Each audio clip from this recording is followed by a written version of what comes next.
Hey, what's up everyone? I'm Phil Games, and welcome to the first real episode of LWYAM. Last week you asked me, the show where you ask me questions, preferably about video game lore. I don't really care too much about rules and all that yet at this point at least. And then I answer them as best we can so that we can hopefully start discussions in the comments.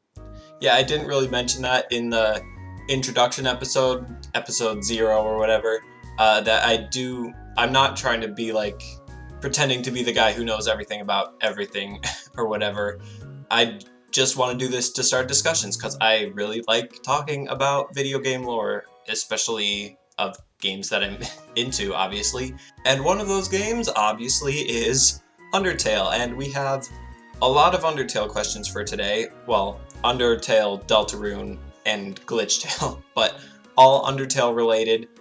I definitely would like to get some other kinds of questions in the future about other games like Kingdom Hearts. I know Kingdom Hearts is weird. Please give me your questions on it. I want to try to answer them. I want to figure it out myself. And if you ask me questions, then it will force me to think it through. And then yeah, okay. Let's let's start. First, we have 3 Undertale related questions from CreativeWiz88.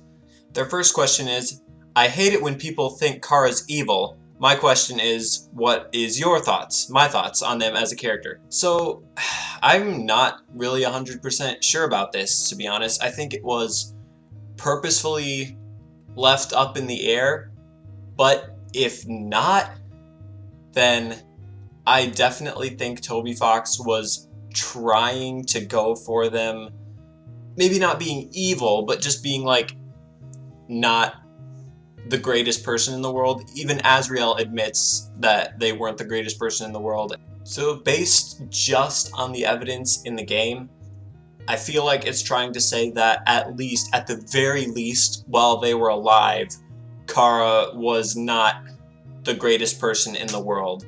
At least not a very nice person, but probably not evil, just because they're just a kid who fell into the underground, pretty much. I have seen the video by Judgment Boy about why Cara is not the true villain of Undertale or whatever, and it definitely does bring up some really good points, which is part of why I say I don't know. I think it's left up for interpretation or whatever. As for whether it's Cara who brings on the genocide route in the actual game, I don't think so. I don't think Cara ever really has control over Frisk or over the player in any way. I think it's all supposed to be the player's actions or Frisk's actions, since Frisk is kind of the manifestation of the player in the game. That's why they're all blank and supposed to be genderless and everything. And then Cara kind of becomes whatever you make of them. They're inside you, Frisk, the whole time, and basically whatever kind of determination you keep feeding yourself, that's what Cara will become, and that's why they are strong enough at the end in the genocide route and evil enough to break free of your control and destroy the entire world. Next question, also from CreativeWiz88. It's about Deltarune. So, you know Chris ripped out his soul, or rather, our soul. What do you think he's rejecting? Us, the player, or his own past? Well, I think based on, just the fact that you can move around the soul even after Chris has ripped it out of his body, that he is trying to get rid of us, the player, for some reason. It just makes sense. There's a lot of evidence throughout the game that's been pointed out in various YouTube videos, game theory, everything else, that the soul that you're controlling is not Chris's soul. It's something separate, and yeah, that's why you can move it at the end. That's why damaging it hurts all the other characters, small details like that. So yes, I do think he is rejecting us, the player. I'm not exactly sure what you mean by rejecting his past, but again, there is so much about Deltarune that I just don't even know yet, as I kind of mentioned in the last, in the introduction video for this. So we will just have to see whenever that comes out, which probably won't be for a while yet, but whatever. Last question from Creative Wiz 88. We all know Deltarune is basically a canon AU/AT to Undertale, but I think one universe can't exist without each other, and the Clam Girl said something along the line of, in life's grand scheme, she, being Susie, might be why you came here. So, what are your thoughts on the whole story from Gaster, Sans, Cara, Frisk, Chris, Susie, and how it's connected with Undertale and everything? Yes, very good question, because there is, again, so much mystery around everything that's going on in Deltarune. The idea of one universe not being able to exist without the other is an interesting one, but I'm not exactly sure where you're getting that from, so maybe if you want to clarify in the comments, go ahead. I would be very interested to hear that. I think the best theory about this that I have so far is that Gaster was somehow involved in the creation of either the entire Deltarune world universe thing, or in the creation of the Dark World, or somehow manifesting this imaginary world that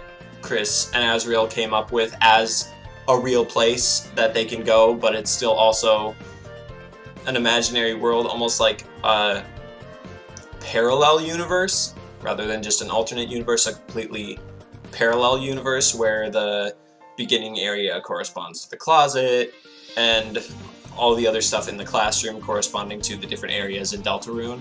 And Clam Girl's line about Susie is really weird, because she's talking to, well, it could be talking to Frisk, or to the player, or even to Cara, really.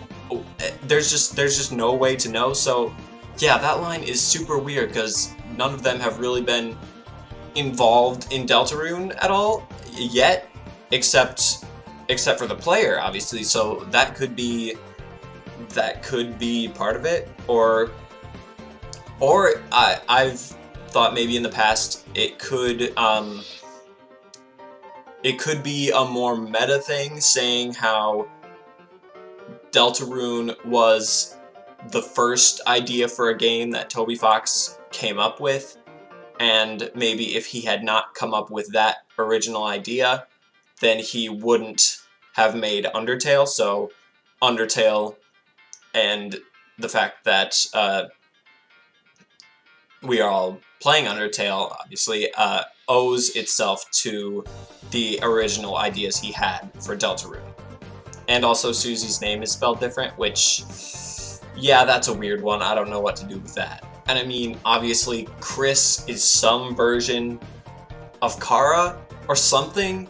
Maybe an alternate version of Cara, I don't know. The thing about their names being different, why their names are different, well, nobody else's names are different, is weird, is definitely weird. There's just a lot of weird stuff going on that I'm really hoping gets maybe not completely explained when Deltarune comes out, because then that still leaves theorizing to be done, which is always fun, but at least some more pieces. Obviously there would be more pieces, but yeah. And as for Sans, I think I'm guessing that Sans that we see in Deltarune is the same one that we see in Undertale.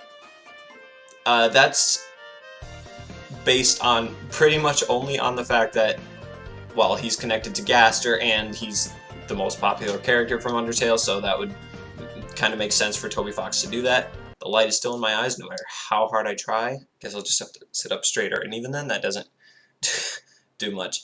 Okay, anyway, and there's also the fact that he's the only character from Undertale that we've seen who has the exact same sprite, but that could just be part of his character, you know, being super lazy and always wearing the exact same thing. I don't know.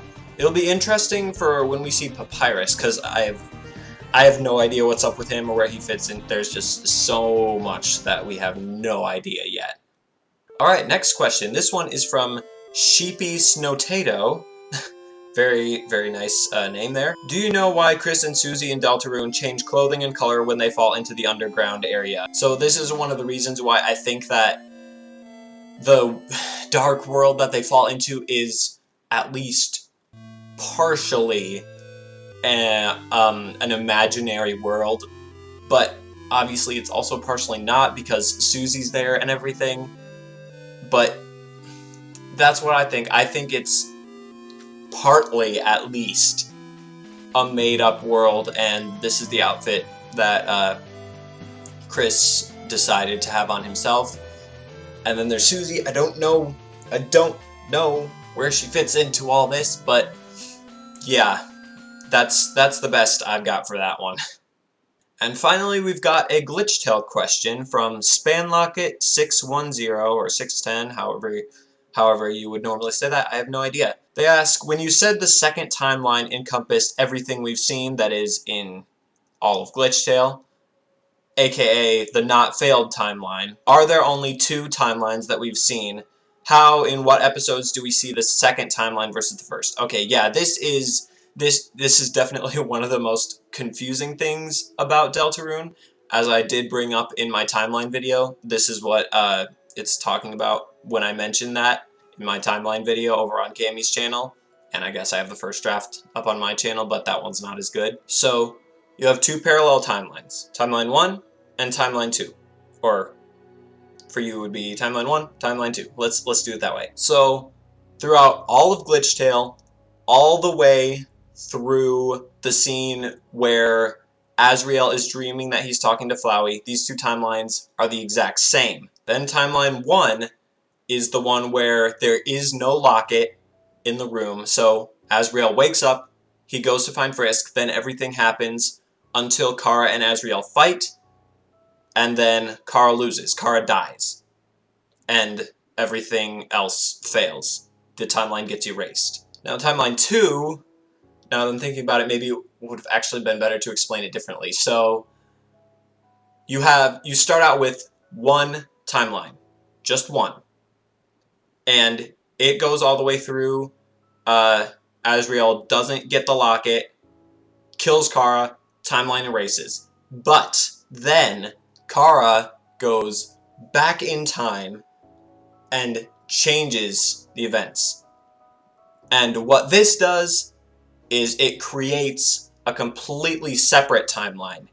And that is Timeline 2. And in Timeline 2, there is a locket, and Asriel gets it. There are 2 lockets. There's one back at the Dreamer's house in the city, and one at the lab where Asriel is. Asriel gets it, and then everything happens up until Cara and Asriel fight, and then we will see what happens with that in the next episode. But what I was trying to say in my timeline video is that in the actual episode of Love Part 2, in that scene where Asriel talks to Flowey in the dream, this is definitely the scene from the second timeline.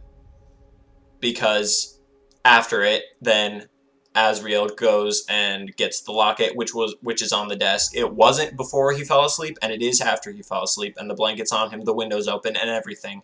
So this scene is definitely from the second timeline, which means that basically all of Glitchtale that comes before it is technically in the second timeline, even though up until the point where Cara re-entered the timeline, they were basically the same, so it doesn't really even matter.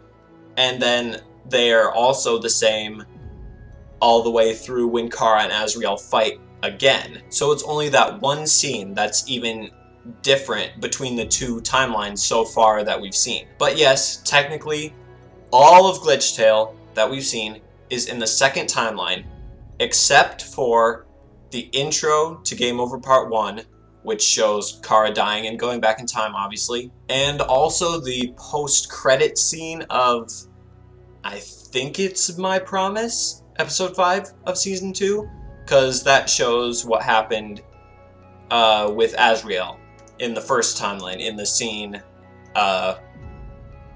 right after he wakes up from talking to Flowey. It shows that there's no locket, so that is in the first timeline. So, all of Glitchtale in the second timeline, except for the intro to Game Over Part 1 and the post-credit scene of My Promise. There. I hope you understood what I was saying there, because this is all unscripted, pretty much. Again, I'm getting better at these, so hopefully. Alright, that was it for today's episode. Thank you so much for these questions. They are exactly the kinds of questions I was hoping to get. I guess besides them being all about Undertale related things, I would kind of like a little more variety in the future. But as for like the kind of questions, what it's asking about, yeah, these were the exact kinds of questions that I was hoping for. So thank you very much for those who answered them, and I hope more of you will answer them, will ask them in the comments of this video, because more questions are always appreciated. Also, just thought I'd mention, I've noticed that some people are going back and watching my video about 10 things that I don't even remember what I called it. 10 things that the Undertale fandom believes are canon to Undertale that aren't really. If you're watching that, I'm sorry. I like to pretend that video doesn't exist anymore, but basically the only thing you should really take away from that is that the void isn't actually a thing that is ever explained in Undertale. Somebody made that up. So all the rest of it, just if you enjoy it, sure, watch it, but I have been corrected several times on most of the other things that I've mentioned in there. Anyway, thank you all for watching.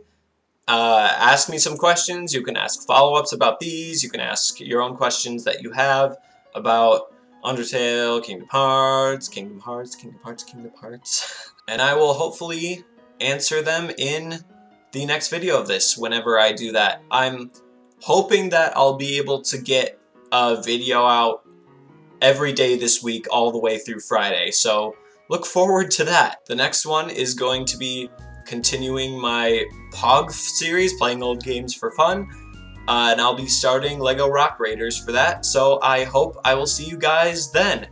Bye!